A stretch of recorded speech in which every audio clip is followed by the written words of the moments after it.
Welcome to Speed Reads. You can do it. Discover how to speak boldly in a censored world. Imagine a world where humor isn't just about laughter, but about challenging the status quo, pushing boundaries, and protecting one of Americans' most fundamental rights, free speech. It's a world where your voice matters, and you have the power to question what others might take for granted. Before we continue, please be sure to subscribe to our channel. Your support is greatly appreciated. In this summary, you'll dive into a bold commentary on the threats to free expression, as seen through the eyes of a famous comedian and actor, Rob Schneider. Yes, that Rob Schneider, the star of countless films and a veteran of Saturday Night Live. But this isn't just about comedy or Hollywood.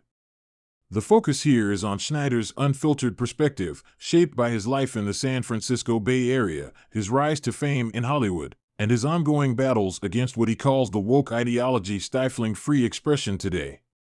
He also takes on issues such as public health, often diverging from mainstream liberal views, which may challenge your beliefs or expectations.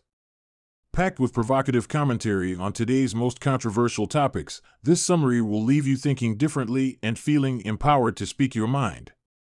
A family legacy of resilience. A deep sense of resilience runs through Rob Schneider's life, but it didn't appear out of nowhere. It was carefully shaped by the stories of his parents, both of whom faced incredible hardship, yet refused to be defined by their struggles. These are the roots of Schneider's belief in personal freedom and in pushing forward, no matter the odds. His outlook on life is built on the determination and unwavering hope he witnessed growing up, where survival wasn't just a challenge, but a testament to the power of perseverance. Let's start with the story of his mother, Pilar. She grew up in the Philippines during the Japanese occupation of World War II, and her childhood was marked by loss and hardship. One of her brothers was executed, another died in the Bataan Death March, and her family struggled just to survive. But, even with all of this, Pilar believed in the promise of America. She was determined to build a better future for her children. She refused to be defined by tragedy and didn't see herself as a victim, despite everything. Her unwavering faith in the American dream shaped Rob's worldview, giving him a sense of optimism and perseverance. His father, Marvin, also had a huge impact on Rob's outlook. Marvin was a real estate agent in 1950 San Francisco, a time when segregation and racial injustice were widespread. He didn't back down in the face of this. Instead, he took a stand by renting homes to African American families in neighborhoods that resisted integration. Rob remembers the quiet way his father stood up for what was right, not by making a show of it, but through steady, consistent actions. When one of his black tenants faced harassment from racist neighbors, Marvin didn't give in. Instead, he doubled down by renting the house next door to another black family. Rob learned from his father that real courage isn't about seeking attention, it's about sticking to your principles, even when no one else is watching. These lessons of resilience and standing up for what's right deeply influenced Schneider's later career. His mother's enduring faith in America, combined with his father's quiet defiance of racism, became the foundation for Rob's own beliefs. He learned early on that the world could be harsh, but that didn't mean you had to accept injustice or give up hope. This shaped his sense of personal freedom and responsibility, which he carries into his work and his views on free speech. For Schneider, free expression is more than just a right, it's a duty. He believes individuals have the responsibility to speak their minds, even when doing so is unpopular. His willingness to stand up for what he believes, no matter the cost, reflects the same values his parents lived by. Whether it's defending free speech or challenging societal pressures, Rob sees these as necessary acts of resilience, grounded in the lessons of his family's legacy. Unveiling the silent threat for Rob, one of the most dangerous threats to free speech today is self-censorship. Unlike external censorship, this fear doesn't come from government restrictions or societal rules, it arises within individuals themselves, shaping what they say before the words even leave their mouths. In the comedy world, this shift has been profound. Where once comedians like Lenny Bruce faced arrest for their controversial material, today's comedians hold back out of an internal fear of backlash, fear of offending the wrong people. Fear of potential consequences. It's this fear that erodes open dialogue, leaving absurd and illogical ideas unchallenged. Schneider learned a powerful lesson on this topic during his time in university while attending a philosophy lecture. The professor, Dr. Palmer, emphasized the simple yet unshakable truth: 3 plus 2 is equal to 5. This was a fact that no societal influence or cultural shift could change. The point was clear: some truths remain true no matter what external pressures are placed upon them. But, in today's world, even fundamental truths are up for debate. What Schneider perceives as simple distinctions, like the differences between men and women, have become politicized. When comedians and artists choose to self-censor and avoid discussing these topics to sidestep controversy, they abandon their role as truth-tellers. Instead of provoking thought or challenging absurdity, they allow it to grow unchecked. Take comedian John Cleese, for example, someone Rob admires deeply. Cleese had written a sketch mocking the Ayatollah of Iran, but ultimately chose to scrap it, not because he wanted to avoid offending anyone, but out of a very real concern for his life. This moment illustrates the delicate balance comedians face between exercising free speech and protecting themselves from harm. It's not just a matter of offending sensibilities anymore. In some cases, speaking out can be genuinely dangerous. And yet, despite the risks, Cleese's story serves as a reminder of the pressures that can force someone into silence, even when the material at hand is important or relevant. But the consequences of staying silent can be just as severe. When people refuse to speak out, especially on controversial or difficult topics, they create a vacuum. In that vacuum, flawed or absurd ideas can take root and grow. Schneider points out examples like people whom he considers biological men competing in women's sports, or the erosion of academic standards, issues that many people feel too scared to speak up about. They fear being labeled, canceled, or attacked, so they remain quiet. In this silence, dangerous ideologies are allowed to thrive without any challenge or debate. Ultimately, Schneider highlights that the real danger lies not in the controversial ideas themselves, but in our reluctance to question them openly. By surrendering to self-censorship, we permit irrational concepts to flourish unchecked.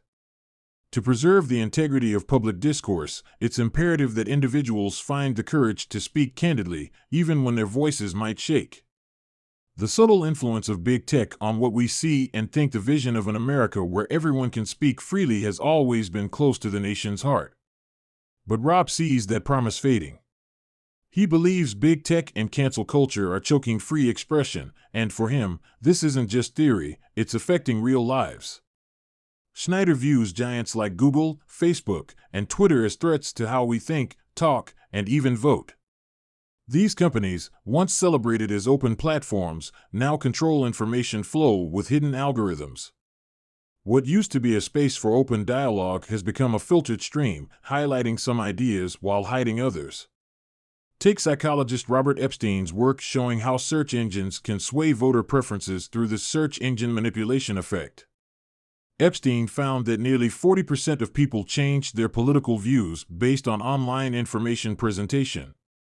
This isn't guesswork, it's documented research. Schneider warns that when a few companies control these powerful communication tools, society's balance of power shifts in dangerous ways. Schneider explains that there are some people who've shown courage to stand up to such injustice. One of them was the late Norm Macdonald, the legendary comedian who kept performing while quietly battling cancer.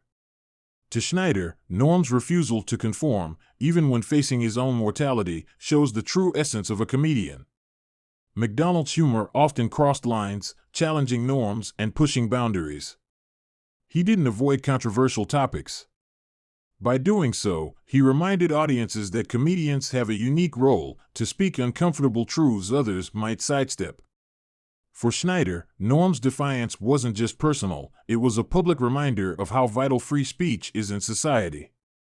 By shedding light on the unseen influence of big tech, Schneider emphasizes that awareness is the first step toward reclaiming our voices. He invites us to take inspiration from figures like Norm Macdonald, who demonstrated that steadfast authenticity can challenge even the most pervasive attempts at control. In standing firm, we not only defend our own freedoms but also contribute to a collective resistance against the subtle erosion of open discourse.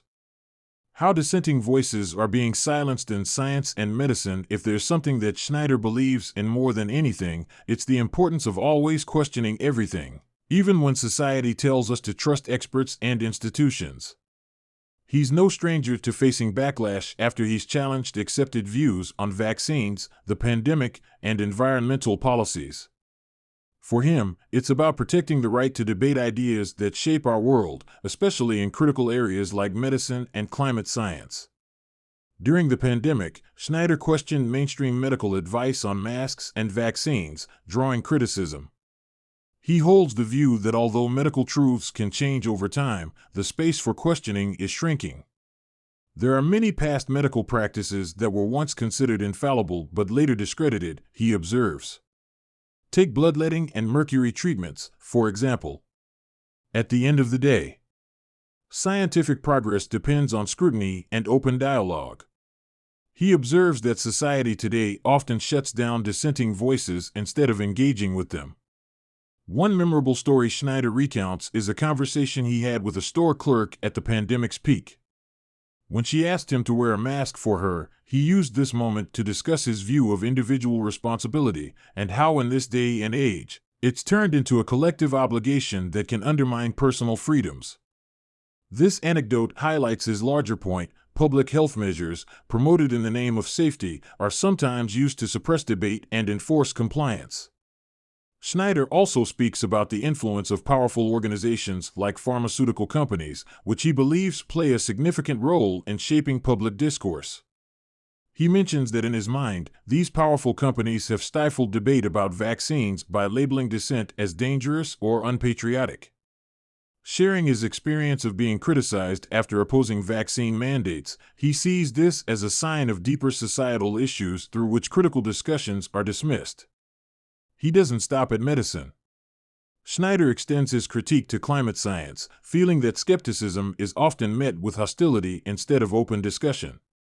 He acknowledges that climate change is real but believes the debate has become so polarized that alternative viewpoints, especially those questioning the role of CO2, are quickly dismissed.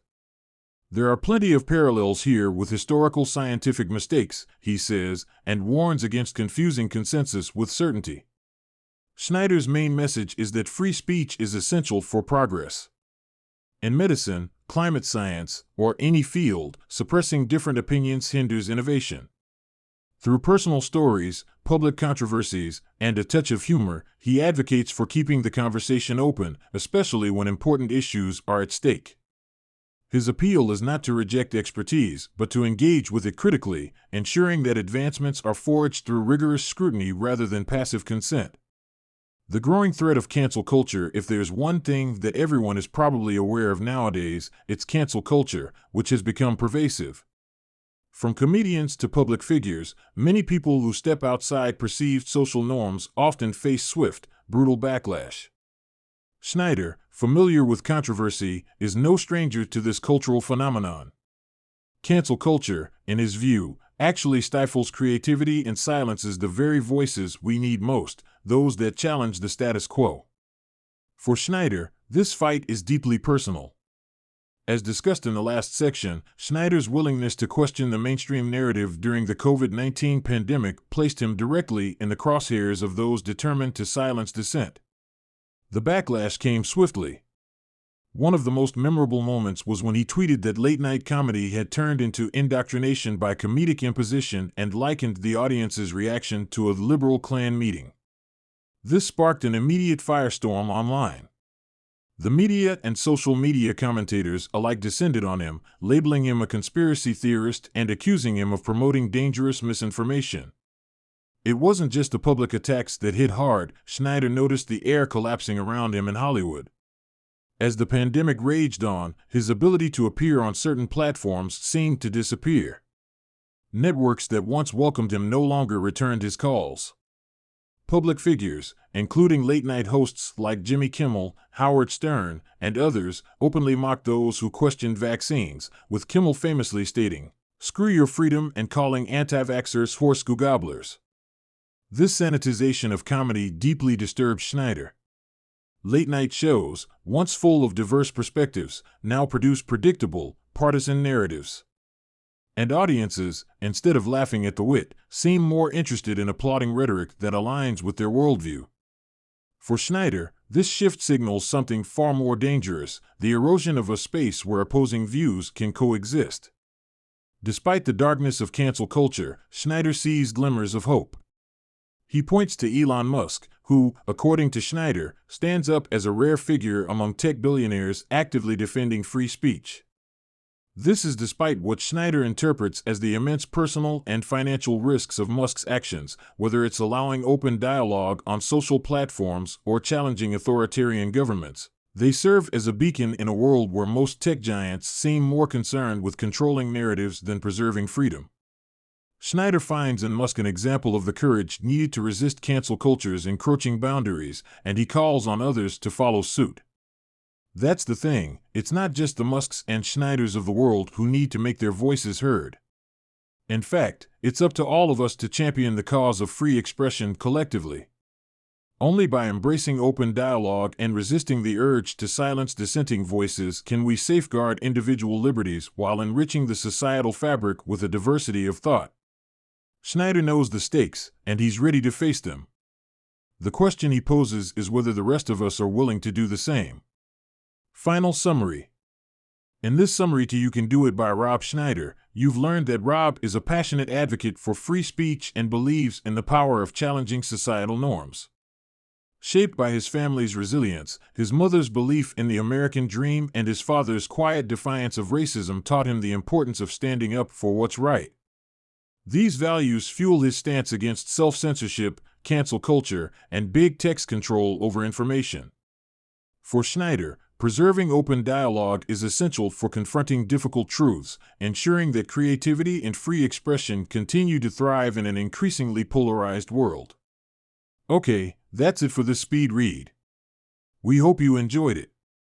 If you can, please take the time to leave us a rating. We always appreciate your feedback. See you in the next one.